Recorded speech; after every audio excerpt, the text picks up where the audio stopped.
தமிழ் வணக்கம். ஈரான் தன்னுடைய ராஜதந்திர விளையாட்டுகளில் மிகச்சிறந்த இடத்தை நோக்கி முன்னேறி கொண்டிருப்பதை இன்று காலை ஈரானுடைய வெளியுறவுத்துறை அமைச்சர் அபஸ் அரக்சி ஜப்பானுடன் தொலைபேசி வழியாக பேசிய பேச்சுக்கள் காட்டுகின்றன. அவர் ஜப்பானினுடைய வெளியுறவுத்துறை அமைச்சருடன் பேசுகின்ற பொழுது, நீங்கள் எதற்காக அமெரிக்காவுடன் இணைந்து அங்கிருந்து வந்து உங்களுடைய கடற்படையை கோர்முஸ் நீரிணையில் நிறுத்தி பாதுகாவல் செய்ய போகின்றீர்கள்? இதற்கு என்ன அவசரம் உங்களுக்கு இருக்கின்றது? இது தேவையற்ற வேலை.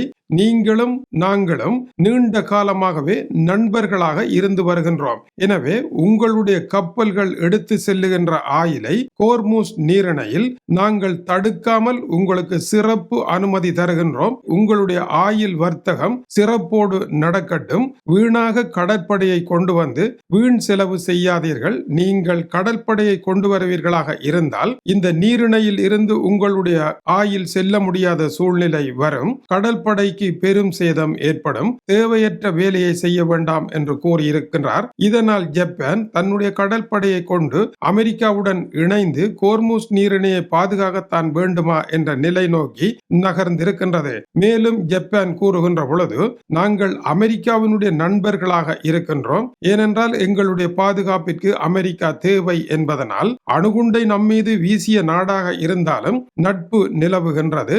அதேவேளை மத்திய கிழக்கு நாடுகளுடன் ஜப்பான் எத்தகைய விரோதங்களையும் குரோதங்களையும் என்றுமே வளர்த்தது கிடையாது. ஏனென்றால் ஜப்பானினுடைய ஆயில் ஏற்றுமதியில் 95% மத்திய கிழக்கில் இருந்துதான் நடைபெறுகின்றது. அதில் 90% கோர்முஸ் நீரிணை வழியாகத்தான் நடைபெறுகின்றது. இதனால் ஈரானுடன் ஜப்பான் மிக நெருங்கிய நண்பனாக இருப்பதனால் ஈரானும் ஜப்பானும் இந்த இடத்தில் அமெரிக்காவிற்கும் இஸ்ரேலுக்காக வேண்டி மோத வேண்டிய தேவை கிடையாது. அமெரிக்கா ஜப்பான் மீது அணுகுண்டை வீசிய நாடு, அமெரிக்கா எங்களின் மீது பங்கர் பூஸ்டர் குண்டை வீசிய நாடு. எனவே இந்த விவகாரத்தில் நாங்கள் இருவரும் ஒன்றாகத்தான் இருக்கின்றோம் என்கின்ற அவருடைய விளக்கம் நேற்று முன்தினம் அமெரிக்க அதிபர் டொனால்ட் ட்ரம்ப், நீங்கள் அதிரடி தாக்குதல் நடத்தியது அமெரிக்காவினுடைய பேர்ல் ஹார்பரின் மீது, அதுபோல ஈரானிடம் நாங்கள் தாக்குதல் நடத்தி இருக்கின்றோம் என்று கூறியதற்கு பதிலடியாக இந்த ராஜதந்திர சக்கரத்தை அவர் சுழற்றி விட்டிருக்கின்றார்.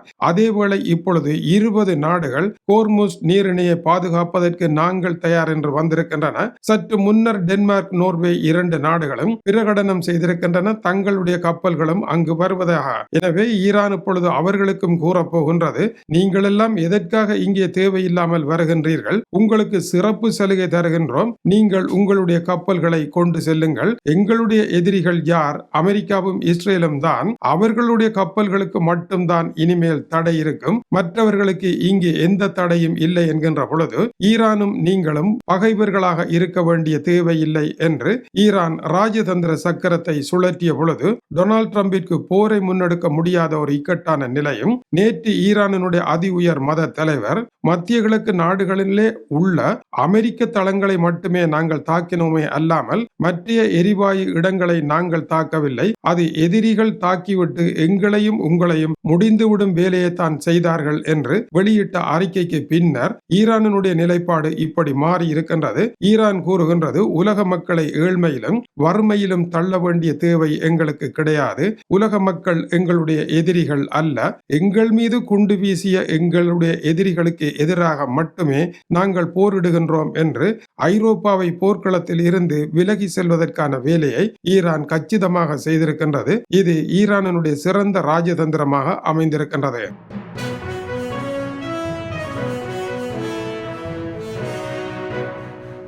இந்த இடத்தில் அபஸ் அரக்சி கூறுகின்ற பொழுது, கோர்முஸ் நீரிணை 33 கிலோமீட்டர் அகலமானது என்று கூறி நீங்கள் உங்களுடைய போர்க்கப்பல்களுடன் வருவீர்களாக இருந்தால் ஏமாந்து போய்விடுவீர்கள். கோர்முஸ் நீரிணை சில இடங்களில் 5 கிலோமீட்டர்கள் மட்டுமே அகலமாக இருக்கின்றது. அந்த இடத்தில் ஈரானுடைய தாக்குதல்கள் கனவேகத்தில் நடைபெறும் தரையில் இருந்து. எனவே இந்த நீரிணையை கடற்படை கப்பல்களினால் கட்டுப்பாட்டில் கொண்டு வருவது சின்ன விடயம் அல்ல என்றும் அவர் பேசி வருகின்றார். அதேவேளை ஜப்பானுடைய தரப்பில் கடந்த 3 வாரமாக நடைபெற்றுக் கொண்டிருக்கின்ற இந்த போர் கையிருப்பில் வைத்திருக்கின்ற ஆயிலை பாவிக்க வேண்டிய நெருக்கடியான சூழ்நிலையை ஜப்பானுக்கு ஏற்படுத்தி இருக்கின்றது. இப்பொழுது தாங்களும் கப்பல்களை கொண்டு செல்லுகின்றோம் என்கின்ற டென்மார்க்கிற்கு ஏற்படுத்தி இருக்கின்றது.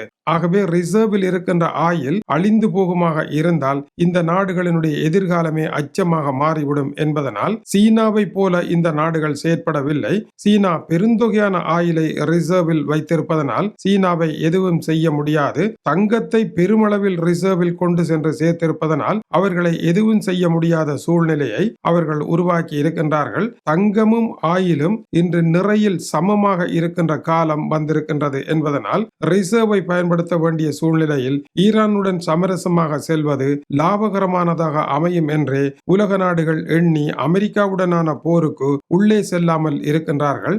ஆயில் விலை உயர்வு அமெரிக்காவிற்கு லாபம், ஐரோப்பாவிற்கு நஷ்டமாக அமையும். ஆகவேதான் ஜோன் போல்டன் சொல்லுகின்றார், இந்த போர் ஈரானுக்கு எதிரானது அல்ல, ஐரோப்பாவிற்கு எதிரானது.